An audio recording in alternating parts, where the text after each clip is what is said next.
NBR 13.279, determinação da resistência à tração na flexão e à compressão para argamassas de assentamento e revestimento de paredes e tetos.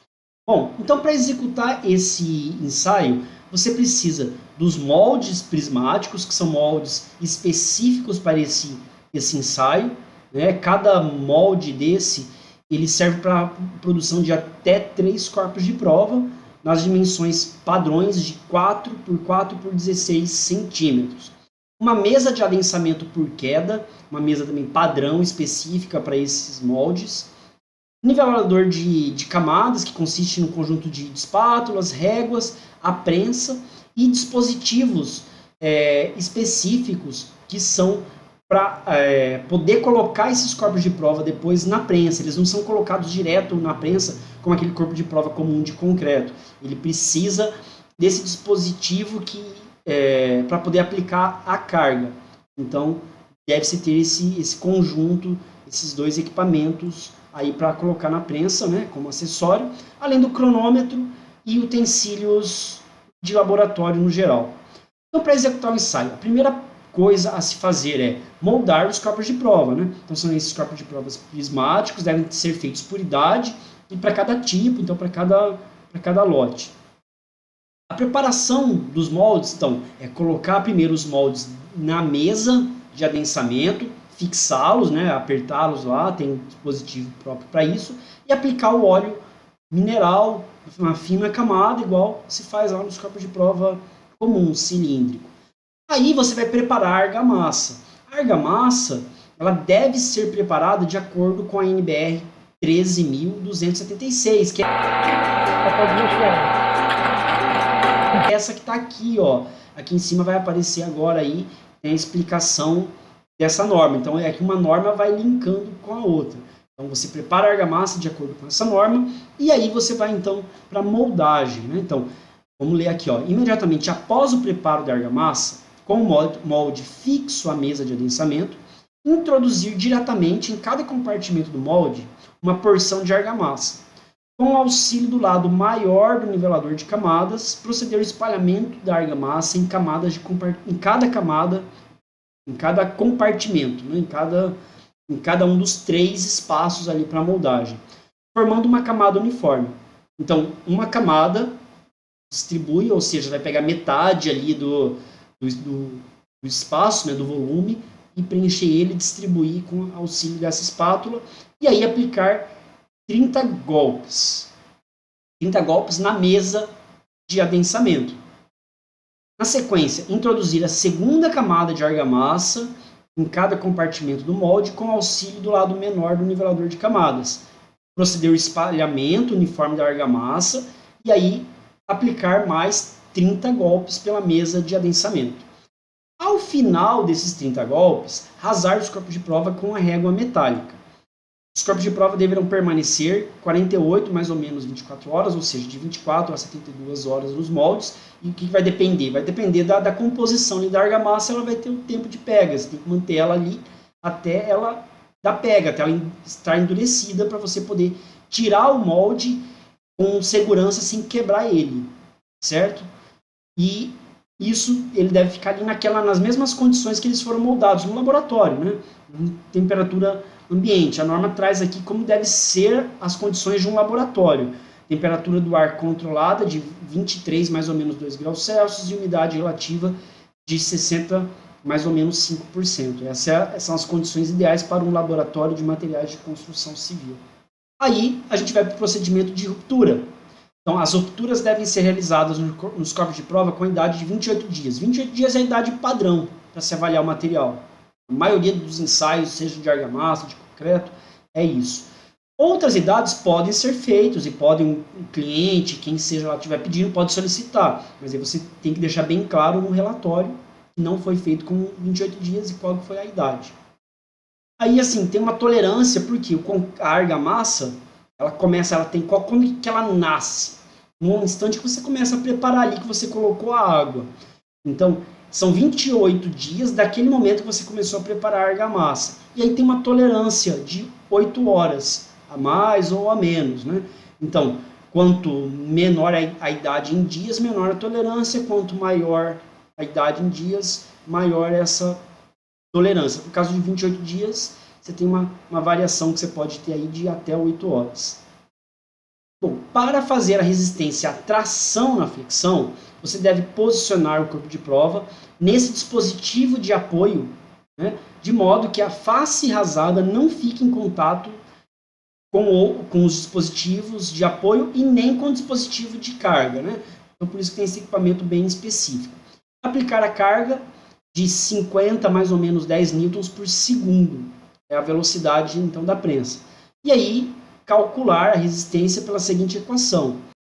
RF, resistência à tração na flexão, a unidade vai ser megapascal. Então, isso é igual a 1,5 vezes esse F maiúsculo com F minúsculo, que vem de força, né? Então, que é a carga aplicada verticalmente no centro do prisma, a unidade em newtons. Então, é a carga lá que você vai ler da prensa. Né? Só certifique-se que a prensa te dá o valor em newtons. Se a prensa der valor em outra unidade, você deverá fazer a conversão.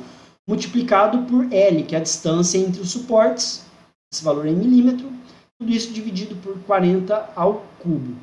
Então, vai ser assim que é calculado o valor da resistência à tração na flexão. E a resistência à compressão axial? Utilizar as metades dos 3 corpos de prova do ensaio de flexão, porque ele vai quebrar ali no meio, então você fica com essas partes, posicionando-os no dispositivo de apoio do equipamento de ensaio conforme a figura 5, que são esses dispositivos específicos, né, para colocar o molde lá na prensa. Você precisa deles aí de acordo com a norma, você não pode simplesmente colocar eles direto lá na prensa. Então, de modo que a face rasada não fique em contato com o dispositivo de apoio, nem com o dispositivo de carga, que é a prensa em si. Aplicar a carga de 500, mais ou menos 50 newtons por segundo, até a ruptura do corpo de prova. Então, a velocidade é diferente aqui. A resistência à compressão é calculada pela seguinte equação. A resistência à compressão, RC, é igual a FC, que é a carga máxima aplicada, né? Esse F vem de força, então carga máxima aplicada em Newton, dividido por 1.600, que é a área da seção considerada quadrada do dispositivo de carga. Então está relacionado ao tamanho desse dispositivo ali onde você insere o seu corpo de prova. Então essas são as duas fórmulas, bem simples. E aí os resultados. Resistência individual. Calcular a resistência à tração na flexão e a resistência à compressão em megapascal de cada corpo de prova, respectivamente, de acordo com o que a gente acabou de ver.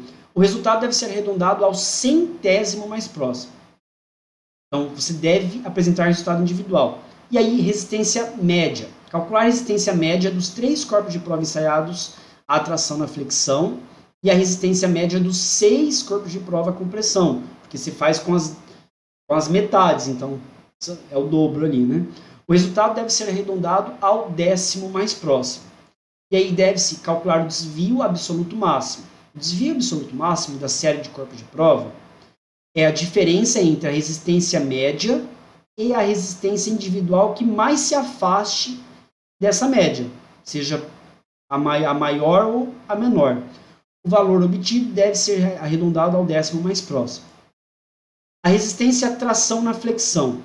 Quando o desvio absoluto máximo for superior a 0,3 megapascal, deve ser calculada uma nova média, desconsiderando o valor discrepante, identificando no relatório de ensaio com asterisco. O ensaio é considerado válido quando o resultado for constituído da média de, no mínimo, 2 corpos de prova.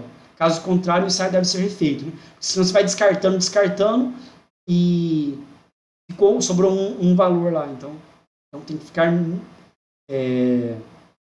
a média de, no mínimo, 2 para flexão. Ou seja, você pode perder um só, né? São feitos 3, se perder um já foi. Resistência à compressão axial. Quando o desvio absoluto máximo for superior a meio MPa, deve ser calculada uma nova média, desconsiderando o valor discrepante, identificando no relatório de ensaio com asterisco. O ensaio é considerado válido quando o resultado for constituído de da média de, no mínimo, 4 corpos de prova. Mesma coisa, se sobrou... são 3 a flexão, que viram 6, porque você usa as metades. Então, você pode perder 2, tem que sobrar no mínimo 4 após tirar os que ficaram maior que o desvio, né? Caso contrário, deve ser refeito. O relatório deve conter as características do material submetido ao ensaio, tipo, cor, lote, data de fabricação, a marca comercial do produto e do fabricante, a proporção, o fator água-cimento, água aglomerante, no caso, porque pode ser, você pode estar fazendo esse teste em uma argamassa que é só de cimento e cal, de cal, né, enfim. E os resultados individuais de tudo isso que a gente acabou de ver. Então, a norma, ela traz as especificações, o detalhamento aqui do molde, da mesa de adensamento, como que ela é, do nivelador de camadas, como que as especificações todas que eles devem ter, e desses dispositivos, aqui primeiro o dispositivo para usar lá na flexão e depois o dispositivo para usar na compressão, né? Como você, esse equipamento você já vai comprar ele de uma empresa que fornece equipamentos para laboratório, então ele já vem de acordo com a norma, né? Você não tem toda essa preocupação. Então, este é um ensaio de determinação de resistência à tração e flexão à compressão, previsto então pela NBR 13.279, edição válida vigente a versão de 2005.